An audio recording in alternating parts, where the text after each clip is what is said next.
Balitang Sagad!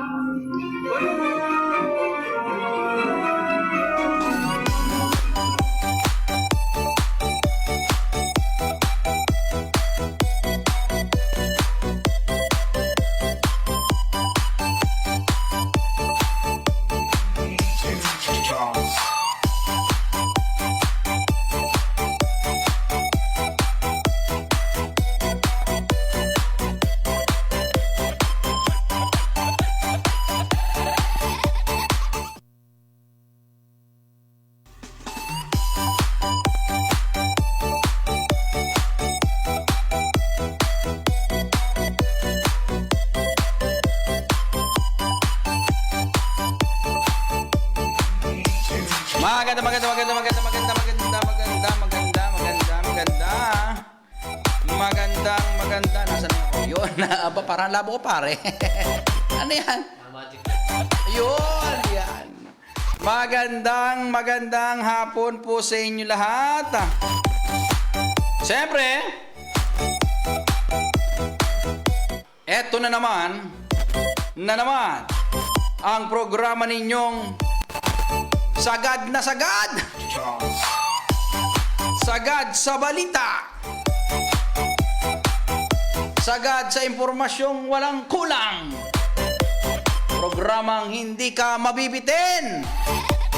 Siyempre, ito po ang programang Balita Sagad.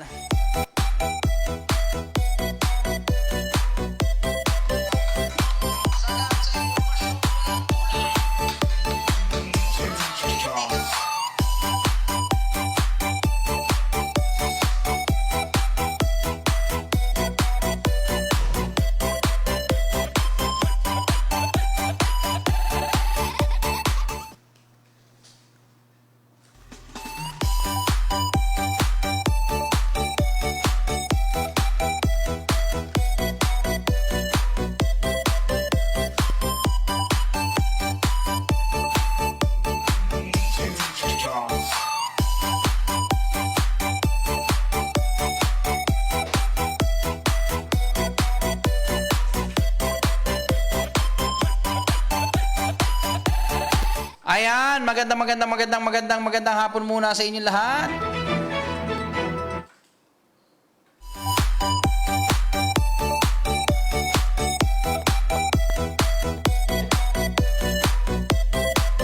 Ayan, maganda. Hinahanap ko pa yung babatiin ko, baka magtampo sa akin yung mga babatiin. Magandang hapon muna bago yung ating mga balita. No? Bati-bati muna tayo. Kuya Bong Ray, magandang hapon sa'yo. Shout out sa'yo dyan. Ayan, magandang pagbati yan. Kuya Japet Villafuerte. Ayan, ng 24/7 ng lungsod ng Lucena. Kuya Japet Villafuerte, magandang hapon. Ayan, siyempre sa Magiles na mayor ng Sariaya, Quezon, Mayor Marcelo Galleta. At siyempre sa kanyang may bahay.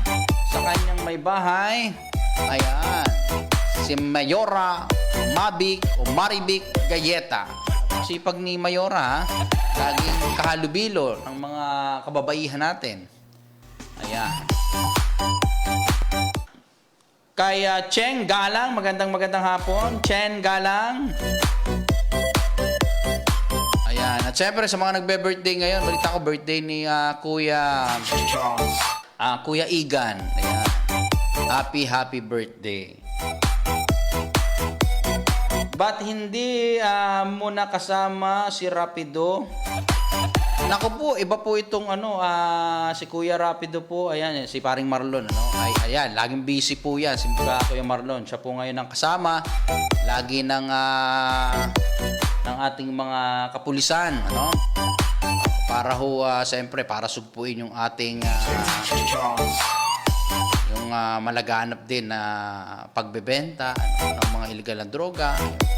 Parang lumalaganap uli ngayon yung bentahan ng illegal drugs. Kaya si Kuya Marlon, ayan, Rapido, Kuya Bong Ray, ay busy para siyempre, alam naman natin kapag ikaw ay manghuhuli ng tungkol sa drugs, bypass operation, ayan, dapat naandyan yung mga witness, naandyan yung presensya ng barangay officials, media, yung presensya din yata ng na representative mula sa DOJ. Kung hindi tayo nagkakamali. Tatlo yan eh.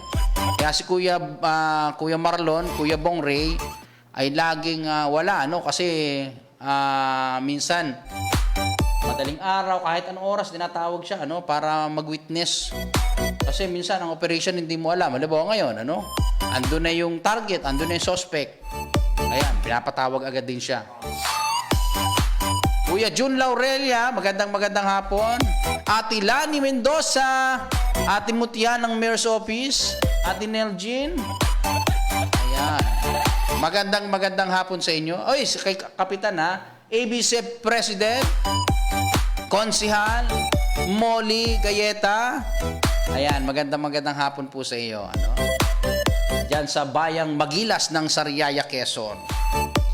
Ito ay yung mga kababayan natin dyan, Alam mo, yung iba gustong tumira dyan. Dahil siguro mula ngayon, baka hindi magtatagal. Uy, alam ko, nabalitaan ko, napa-attend kasi ako nung isang parang meeting ng meeting ng LGU ng Sariaya kahapon. Parang nabanggit ni Mayor, parang by October yata, mabubuksan na, Kuya Jun, tama ba ako? Mabubuksan na, lilipat na sila doon sa bagong munisipyo, na malawak, kalapit, halos kalapit nung mansion, Mayor's Mansion, diyan sa bahagi ng Sariaya, Quezon. At syempre, hindi natin kakalimutan, ayan, mga napapabati mula sa Gifted Hands Maternity and Birthing Clinics, kung saan nanganak ang aking misis na napakaganda, si Joanne Balmes. Magandang hapon. Ayan. Kay Ma'am Grace, magandang hapon. Ang gagaling magpaanak pala ng mga to, Talagang pagdating sa congratulations sa bagong baby. Oh, thank you very much, Kuya Eli Boy, Ayan, thank you very much sa iyong pagbati. Ayan, Ma'am Grace, maraming magandang hapon. Kay Ma'am Jazz, na mismong nagpaanak kay Mrs. Kaya ilang minuto lang, 10 minutes lang, pare yung session ng papanak, mabilis. Ayan, kay Ma'am MJ, magandang hapon. Kay Ate Dulce, magandang hapon. Ayan, sa lahat po ng staff ng Gifted Hands Maternity and Birthing Clinic. Ako personal ko naranasan, mas kampante ako at tingin ko mas magaling, magpaanak pagdating sa mga normal delivery, yung mga midwives. Kaya minamabuti ko na doon sa lying in, Dati may lying in dito, naalala ko sino ba pangalan, dito sa IAM, yung Amazing Bless ba yan? Kay Cynthia, kay Ma'am Cynthia, magaling din. Ito naman, itong Gifted naman, dahil wala na yung dating pinagpaanakan ko.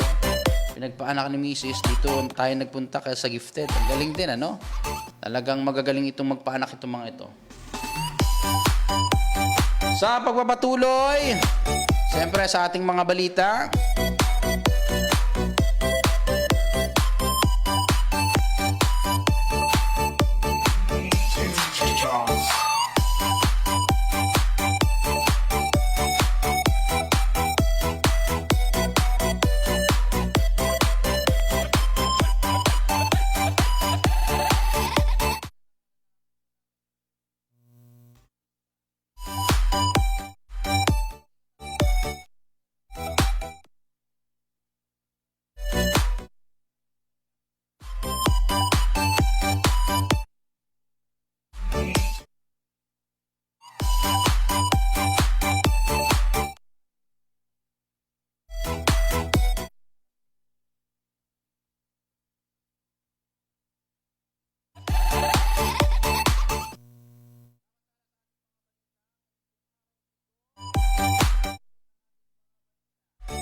Ayan, wala pala tayong sounds. Ayan, tinitingnan ng aking, ng aking kasama dito.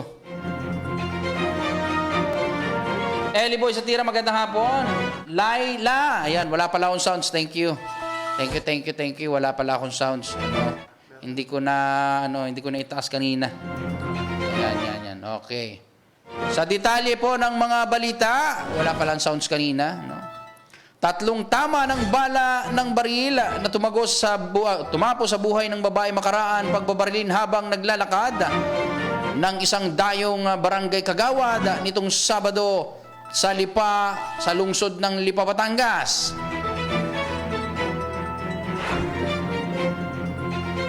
Hindi na inabutang buhay ang biktima na kinilalang si Marilyn Escartin Fenia, 51 years old, residente ng San Juan, Batangas, dahil sa tama ng bala ng baril sa mukha at katawan.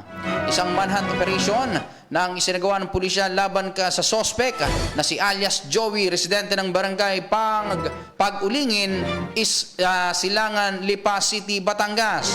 Sa inisyal na investigasyon, dakong alas 4:38 ng hapon nang mangyari ang pamamaril sa barangay Pag-Ulingin West. Makikita sa CCTV na naglalakad ang biktima ng lapitan ng sospek at sunod-sunod na pinagbabaril. Nagawa pang maglakad ng biktima, subalit muling pinagbabaril ng sospek na naging sanhi ng agaran nitong pagkamatay. Ayon kay Police Lieutenant Colonel Rex Villarreal, hepe ng Lipa City Police Station, nagtamo ang biktima ng 3 tama ng bala sa iba't ibang bahagi ng katawan. Sinabi naman ni Police Captain Ricardo Cuevas, Chief Operation Officer ng Lipa City Police, na nakausap nila ang driver ng motorsiklo na ginamit ng sospek at sinasabing isang barangay official ang sospek. Palaisipan pa rin sa pulisya ang motibo ng pagpatay dahil taga-barangay Pag-Ulingin is ang sospek at sa barangay Pag-Ulingin West nangyari ang krimen. Nakuha sa crime scene ang isang 45 kalibre ng baril.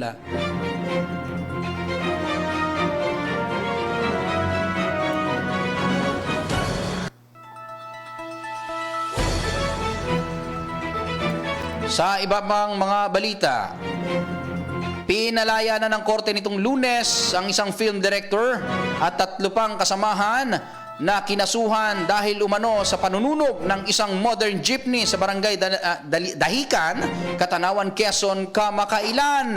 Inuutos ng Katanawan Regional Trial Court, Branch 26, na palayain na sa kulungan si Direk Jade Castro at 3 iba pang nitong tinutukoy iba pa na tinukoy lang sa pangalang Ernesto, 50 anyos, ng Bacoor, Cavite; Noel, 54 anyos, civil engineer ng Binangonan, Rizal; at Dominic, 28, ng isa ring civil engineer ng Cabiao, Nueva Ecija. Ang mga akusado ay sinasabing kabilang sa mga armadong kalalakihan na nanunog ng modern jeep sa nasabing lugar noong Enero 16, 2024. Ang release order ng 4 ay nilagdaan ni Presiding Judge Julius Francis Galvez dahil sa unjustified arrest ng Mulanay PNP. Nabatid na kinatigan ng korte ang motion to quash na inihain ng legal counsel ng grupo ni Castro. Sa ulat ng pulisya, si Castro ay grupo nito ay naging bisita ng Mi Casa Resort sa barangay Butanyog, Mulanay, Quezon noong nangyari ang panununog ng modern jeepney. Lumalabas na dumating at umalis ang mga grupo sa resort sakay ng Mitsubishi Mirage at positibo silang kinilala ng mga testigo kabilang ang driver at mga pasahero ng public utility vehicles na sumunog aniya sa isang modern jeep. Bunsod dito, agad na nagsagawa ng operasyon ang Katanawan Police at inaresto si Castro at 3 pang mga kasama.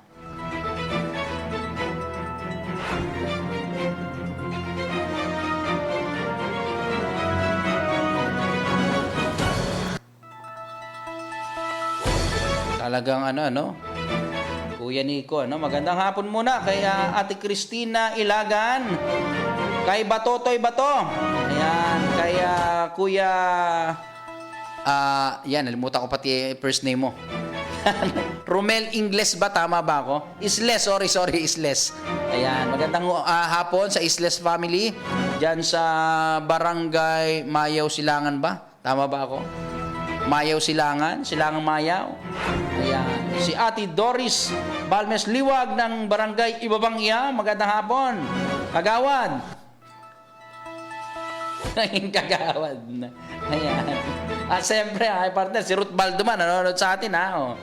Ayan, mamaya, abangan niyo po ang prangkahan muna at marami tayong mga tatalakayin at marami tayong ipi-play, Advance happy birthday. Oh, thank you. Thank you, Kuya Eli Boy, sa iyong magandang pagbati, Advance happy birthday. Ayan. Thank you very much.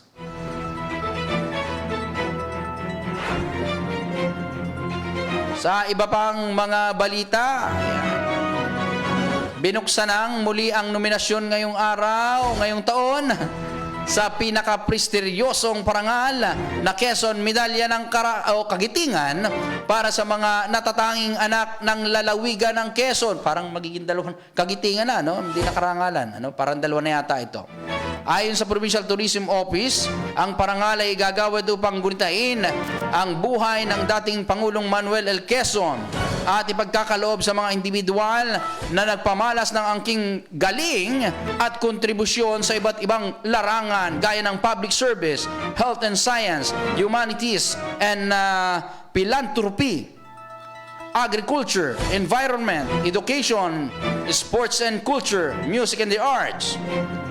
Nahati sa dalawang kategorya ang nasabing parangal, ang Quezon Gintong Medalya at Karangalan Life Achievement Award ay iginawad sa Quezonian na nagpamalas ng katangi-tanging husay na kinilala sa nasyonal at internasyonal na kanilang larangan dahil sa mahalagang kontribusyon nito.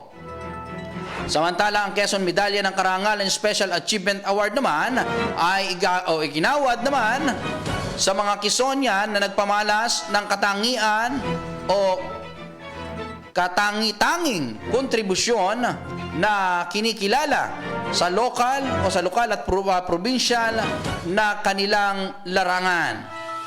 Ang opisyal na muling pagbabalik nito, bukas na rin ang nominasyon sa bawat kategorya kung kaya't ang kwalipikadong Quezonian na nabanggit ay maaaring mag-fill up sa mga link na matatagpuan siyempre sa Quezon Public Information Office. Nakatakda namang magtapos ang nominasyon para sa prestigyosong parangal sa darating na Mayo at 31 taong kasalukuyan. At para sa ibang mga katanungan, at impormasyon, siyempre makipag-ugnayan lang po kayo sa Facebook page ng Quezon Provincial Tourism Office. At pwede rin yata sa Quezon PIO ng probinsya. Ayan.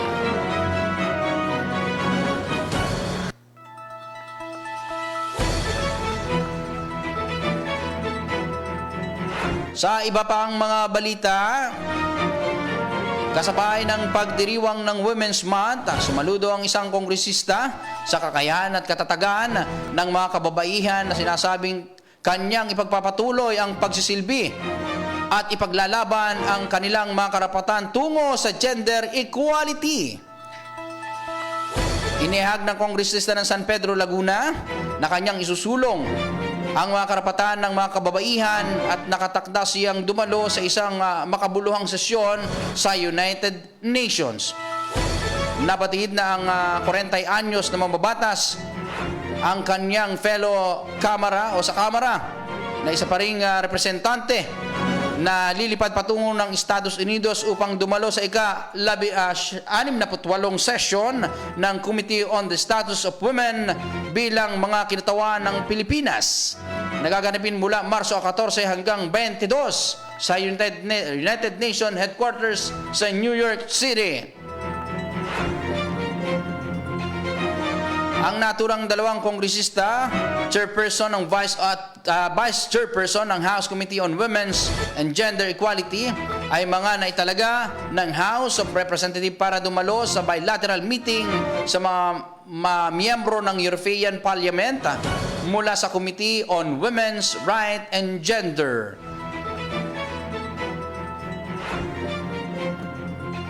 Samantala, ang isa pa pang si Matibag, si kongresista o Congresswoman Matibag ay nailagay rin bilang pangatlo sa nakaraang buwan survey ng RFI Mission and Development Foundation Incorporated ng House of Representatives, Calabarzon, Boses ng Bayan, Annual Report Job Performance, rating ng May 88.8%. Binansagan si Matibag ng mga kababayan na nanay from Laguna dahil sa pagmamahal ito sa mga bata at mamamayan ng Laguna simula nang magsilbi siya bilang Provincial Board mula 2019 hanggang 2022 at ngayong kongresista ng San Pedro City, Laguna.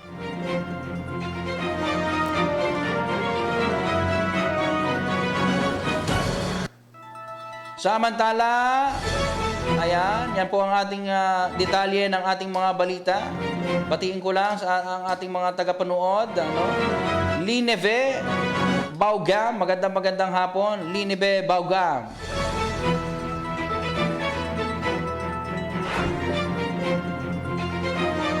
Doy, happy birthday muli kay Kuya Igan ha. Nagbe-birthday ngayon. Sa kanyang ika-23rd birthday, Kuya Igan, magandang hapon. Ayan, yung mga kaibigan natin sa bahagi ng Sariaya, kay Mayor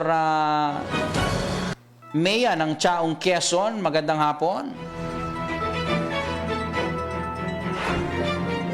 At siyempre, yan po ang kabuuan ng ating balita ngayon pong hapong ito. Siyempre, hatid po sa inyo yan ng 101.5 Cool FM at siyempre ng KTV3. Siyempre, ako po inyo nakasama ngayong hapong ito. Ako po si Gideon Bilen. Siyempre, sumayin nyo naman po ang isang edisyon ng programa ninyong Sagad na Sagad. Sagad sa balita. Sagad sa impormasyong walang kulang. Siyempre, ang programang hindi ka mabibitin. Siyempre, ito po ang programang Balitang Sagad. Balitang sagad. Sagad sa balita. Sagad sa komentaryo. Sagad